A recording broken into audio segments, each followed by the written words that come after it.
It's time for Financial Freedom Friday with Matt Theriault. Hey, do you like secrets? Here's a good one. All of the cash in a deal, it's up for grabs, and it's yours for the taking.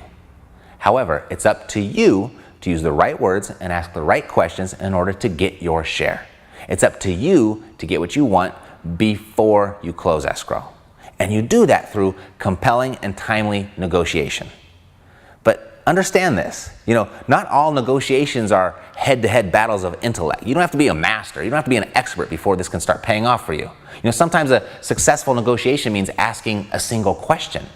However, asking for what you want must come as naturally as, drinking a glass of cool water on a hot day.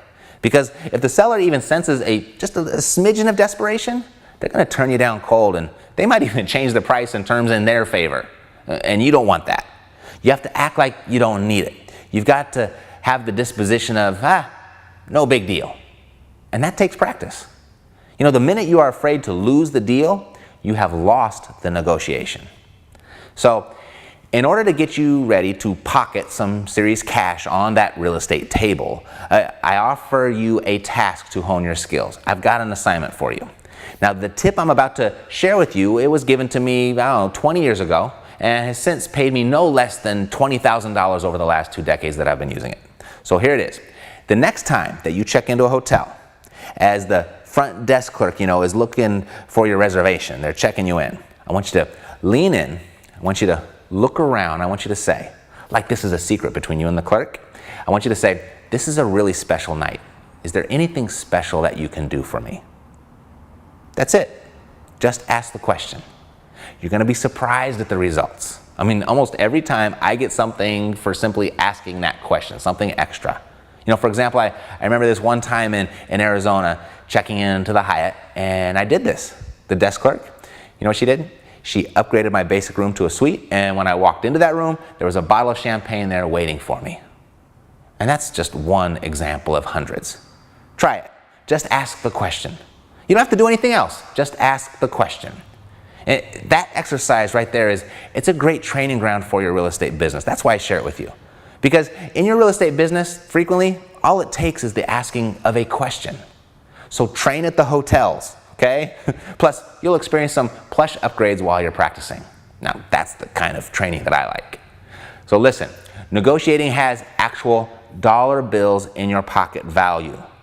Don't underestimate the cash value of your negotiating skills. Your skills, they're going to save you thousands, tens, or possibly hundreds of thousands of dollars throughout your real estate investing career. The amount you do save will depend on how confidently and consistently you ask.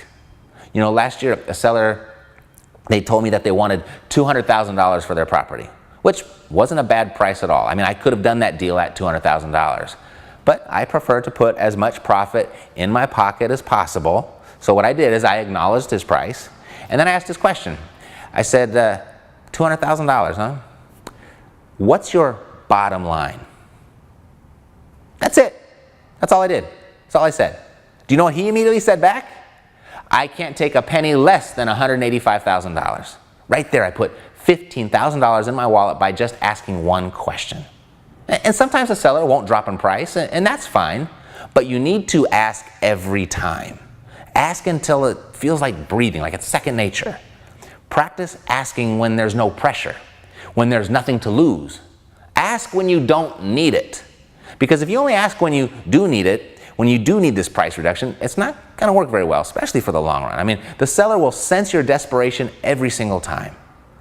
Now, there are many ways to request concessions in real estate, and if you practice asking every time, regardless of need, then you're going to get to a point where you're going to be making money with just about every question you ask, and overnight you're going to feel like, wow, when did this happen? How did I become this master negotiator? You've heard the old adage, it never hurts to ask, right? Well, in real estate, or business for that matter, it's going to hurt you not to ask. So, get out there, ask for what you want, and quit leaving money on the table. I'm Matt Theriault of Epic Real Estate, and I'll see you next week on another episode of Financial Freedom Friday.